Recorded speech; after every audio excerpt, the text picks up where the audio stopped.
Olá, queridos e amados, sejam bem-vindos à Escola Bíblica Dominical. Nesta lição, acompanharemos a segunda viagem missionária de Paulo e descobriremos que o primeiro protagonista da missão é o Espírito Santo.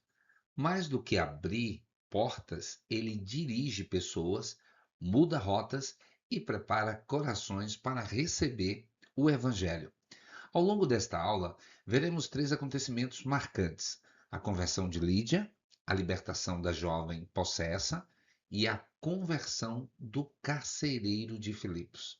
Todos esses episódios revelam que Deus governa a expansão da igreja e continua conduzindo seus servos hoje. Enquanto observamos os mapas e os acontecimentos desta viagem missionária, pergunte a si mesmo: tenho permitido que o Espírito Santo conduza minhas decisões ou apenas sigo os meus próprios planos? Então, isso aqui é muito importante para que a gente desenvolva. Vamos então para. E aqui nós temos, meus amados irmãos, essa representação gráfica, né? Deus fechou a porta, o Espírito tem outro caminho. Atos capítulos 16, o versos 11 a 18, depois o 25 a 31. EBD na veia, ensino que transforma. Pronto, e agora estamos, meus amados irmãos, aqui na nosso texto áureo, né? Nosso texto áureo, que está em Atos capítulo 16, verso 5. De sorte que as igrejas eram confirmadas na fé e cada dia cresciam em número. Observe que esse texto ele mostra o seguinte: Lucas, né, afirma que as igrejas eram confirmadas na fé e cresciam em número. A ordem é importante: primeiro a confirmação na fé, depois o crescimento. O Espírito não produz apenas quantidade, produz maturidade espiritual. Esse princípio continua atual. Igrejas saudáveis são edificadas pela palavra, pela oração e pelo discipulado. O crescimento numérico torna-se consequência natural da ação de Deus. Agora, a nossa verdade prática. A verdade prática, meus amados irmãos, ela fala o seguinte: o Espírito Santo não apenas guia o cristão em seus passos, mas também, né, o Espírito Santo também o impede de avançar quando isso não está em acordo com a vontade de Deus. Isso aqui é importantíssimo, né? E aqui nós temos o seguinte: o Espírito Santo, ele, ele nos ajuda, ele guia o cristão. É ele que nos guia, né? É o Espírito Santo que nos guia, é o Espírito Santo que nos dirige, né? E é o Espírito Santo quem também impede a gente de seguir caminhos que não correspondam ao propósito de Deus. Isso aqui é significativo. Em Atos capítulo 16, Paulo deseja evangelizar determinadas regiões. Porém, Deus, e observe bem isso, porém Deus tinha outro destino preparado.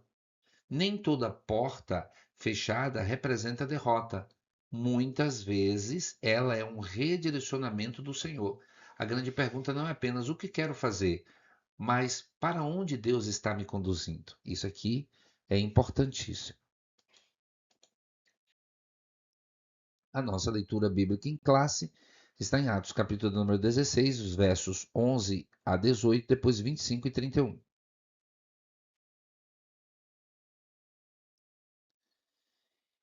E navegaram de Troade, e navegando de Troade, fomos correndo em caminho direto para a Somotrácia, e no dia seguinte para Neápolis, e dali para Filipos, que é a primeira cidade desta parte da Macedônia e é uma colônia.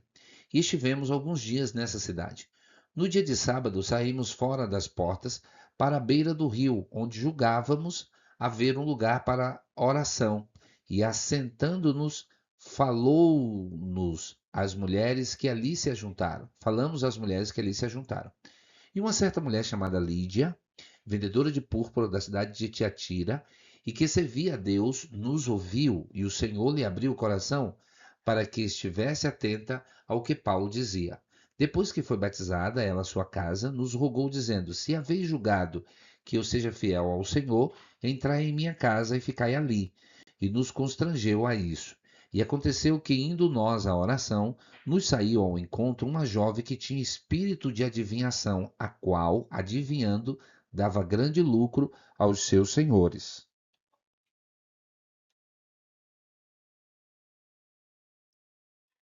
E esta, seguindo a Paulo e a nós, clamava dizendo: Esses homens que nos anunciam o caminho da salvação são servos do Deus Altíssimo. E isto fez ela por muitos dias. Mas Paulo, perturbado, voltou-se e disse ao Espírito: Em nome de Jesus Cristo te mando que saias dela. E na mesma hora saiu. Perto da meia-noite, Paulo e Silas oravam e cantavam hinos a Deus, e os outros presos os escutavam. E de repente sobreveio um tão grande terremoto que os alicerces do cárcere se moveram e logo se abriram todas as portas e foram soltas as prisões de todos. Acordando o carcereiro e vendo abertas as portas da prisão, tirou a espada e quis matar-se, cuidando que os presos já tinham fugido. Mas Paulo clamou com grande voz, dizendo: Não te faças nenhum mal, que todos aqui estamos. E pedindo luz, saltou dentro e todo trêmulo se prostrou ante Paulo e Silas. E tirando-os para fora, disse: Senhores, que é necessário que eu faça para me salvar? E ele disse: Crê no Senhor Jesus Cristo e serás salvo tu e a tua casa. Essa leitura maravilhosa, essa leitura poderosa. Palavra-chave: fronteiras.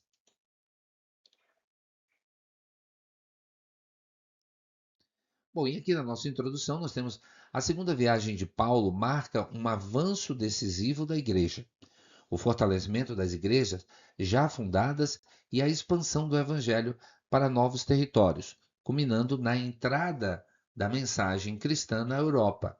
Mesmo diante de conflitos e mudanças de rota, o Espírito Santo conduz cada passo, impedindo caminhos e abrindo outros conforme a vontade de Deus. Essa lição revela o Espírito que nos guia para além das fronteiras, mostrando que a missão avança quando a igreja aprende a ouvir, obedecer e confiar na direção divina.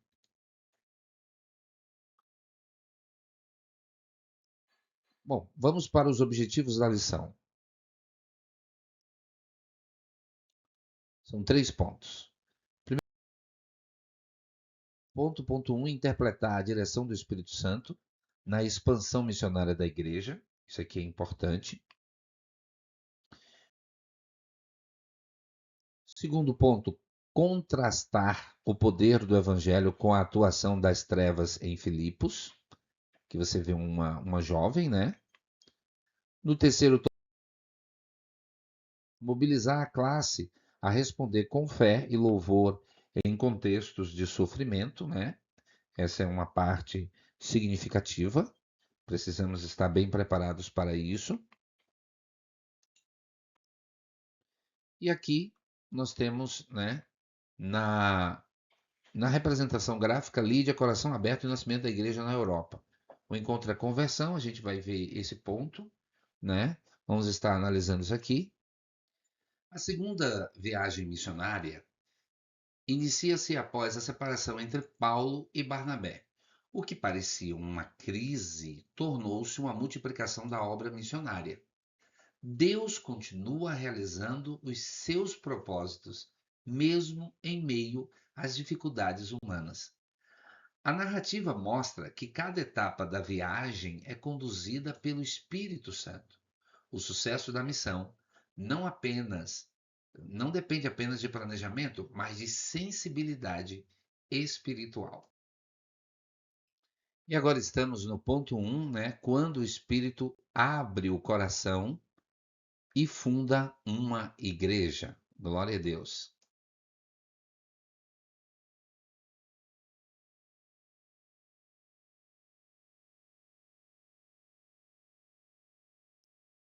Bom, e agora chegamos ao primeiro ponto, ao grande acontecimento dessa segunda viagem missionária.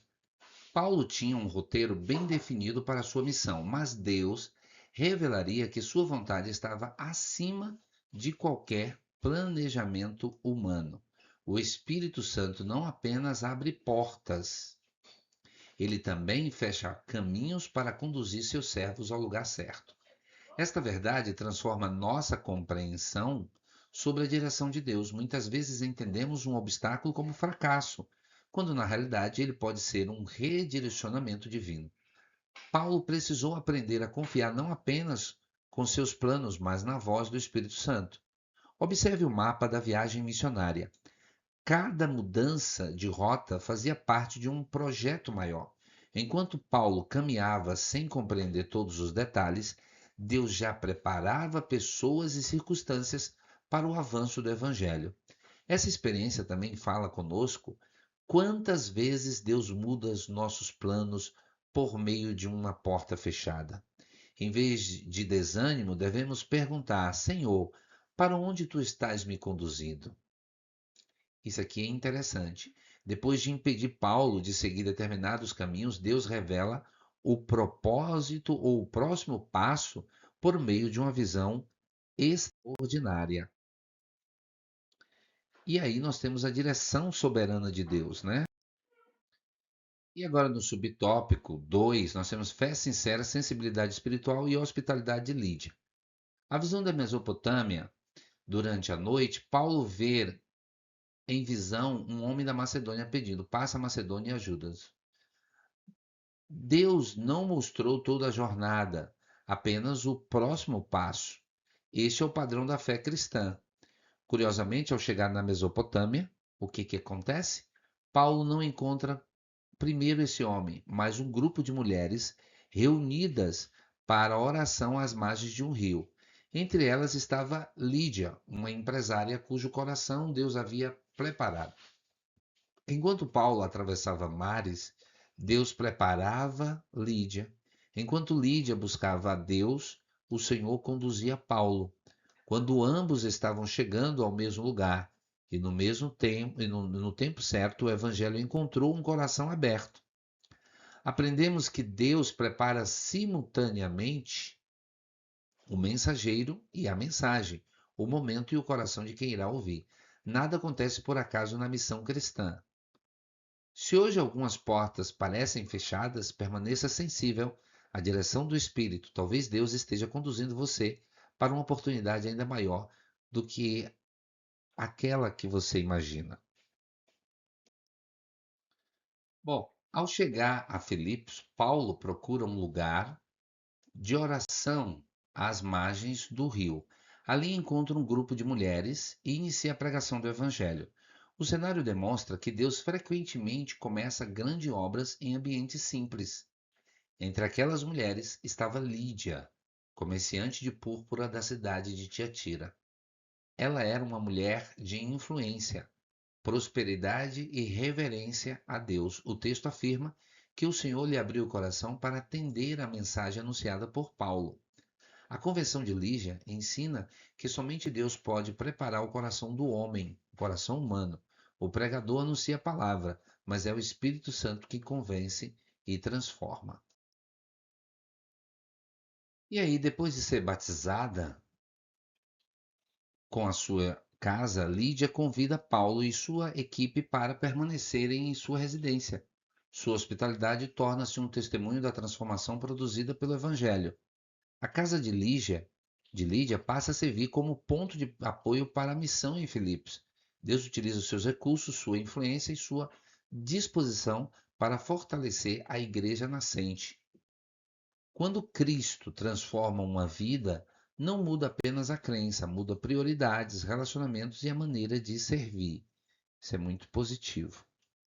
E aqui nós temos, a sinopse do nosso primeiro tópico. O Espírito dirige a missão ao abrir corações e plantar igrejas.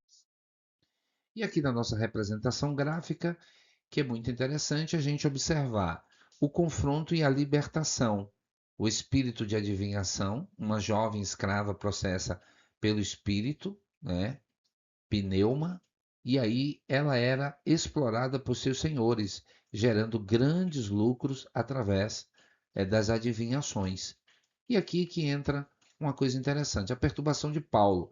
Verdade sem procedência divina é rejeitada. Embora a jovem falasse a verdade sobre os apóstolos, Paulo discerniu a fonte maligna. Isso aqui que é importante. Ele discerniu a fonte maligna. Ele sabia que estava vindo de uma procedência diabólica. A libertação imediata, né? Ele expulsa o demônio em nome de Jesus e as ações e consequências. Prejuízo e vingança. Os interesses econômicos feridos pela perseguição geram a perseguição, né? Porque aquela menina dava lucro. E aí você tem a vitória do evangelho, onde a luz resplandece, as trevas recuam. Falsas acusações, acusações de perturbação de ordem pública, que na verdade não aconteceu, e aí eles foram presos, né?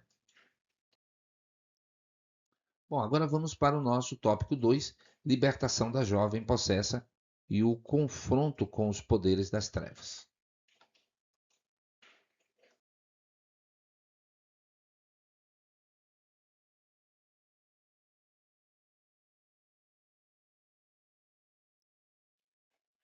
Aqui nós temos a expulsão de um espírito de adivinhação. Mesmo tendo como base a casa de Lídia, Paulo e seus companheiros continuavam a frequentar o lugar de oração. Numa dessas ocasiões, encontraram uma jovem escrava possessa por um espírito de adivinhação, pneuma, prática condenada pelas Escrituras. A expulsão de um espírito de adivinhação. Embora falasse verdades sobre os missionários, o seu testemunho não procedia de Deus, à semelhança dos demônios que reconheceram Jesus. Perturbado, Paulo ordenou, em nome de Jesus Cristo, que o espírito saísse dela, e a libertação foi imediata, revelando a autoridade do evangelho sobre as trevas. A reação dos exploradores e a perseguição injusta. A libertação das jovens significou prejuízo financeiro para seus senhores, que, movidos por interesses econômicos, arrastaram Paulo e Silas às autoridades, sob falsas acusações de perturbação da ordem pública. Os missionários foram condenados sem julgamento, açoitados publicamente e lançados na prisão. A fé cristã mostrou-se uma ameaça não à ordem social, mas a sistemas de exploração transvestidos de religiosidade. A falha da justiça humana. Os magistrados romanos ignoraram o devido processo legal e violaram os direitos de Paulo e Silas como cidadãos romanos. O episódio evidencia que a justiça humana é falha e pode ser movida por pressões e interesse, mas isso não frustra os propósitos de Deus. Muitas vezes, o sofrimento do justo se torna instrumento para a manifestação da graça. E na nossa sinopse, aqui nós temos o Evangelho confronta as trevas e liberta vidas pelo poder de Jesus. Bom, entretanto, Deus estava preparando um cenário. Parecia algo difícil, mas Deus estava preparando um cenário. E um cenário que seria palco e testemunho sobre o livro de Atos, né? A prisão seria transformada em púlpito e o sofrimento abriria caminho para uma nova conversão.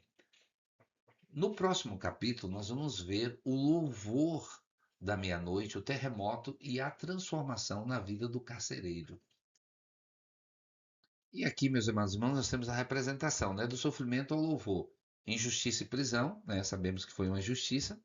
Paulo e Silas foram açoitados, né, eles foram açoitados, é isso mesmo que aconteceu. Eles foram açoitados, né, e lançados no subsolo com os pés presos ao tronco. Mas eles tiveram louvor à meia-noite. Aí você vai ver toda essa dinâmica aqui, que vai ser esse momento maravilhoso em que, mesmo sendo uma situação difícil que eles enfrentaram, mas as cadeias foram abertas, houve o louvor e Deus se manifestou.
E agora chegamos, queridos e amados irmãos, à nossa conclusão. E a conclusão é a seguinte: a direção do Espírito Santo é o que mais determina aqui nessa importante lição. E é preciso observarmos o seguinte: a missão em Filipos demonstra que Deus conduz seus servos por caminhos muitas vezes inesperados. Esse é o primeiro ensinamento que nós temos.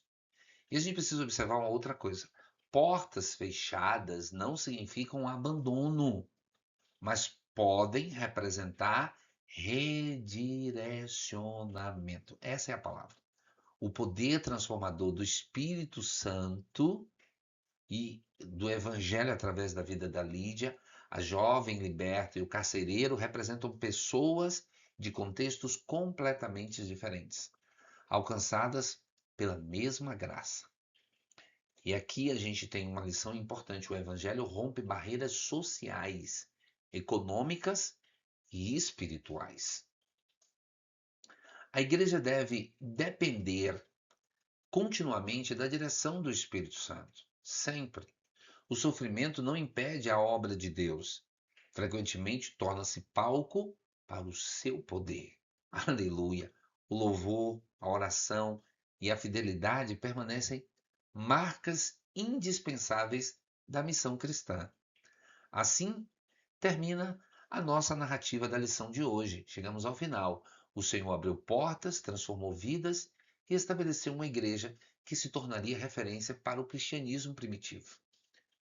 Que esta lição inspire cada aluno da escola dominical a seguir sensível à voz do Espírito Santo, disposto a servir onde Deus enviar e confiante de que Ele continua conduzindo a sua igreja. Que Deus abençoe você e que Deus abençoe a sua família e até a próxima aula. Alô você!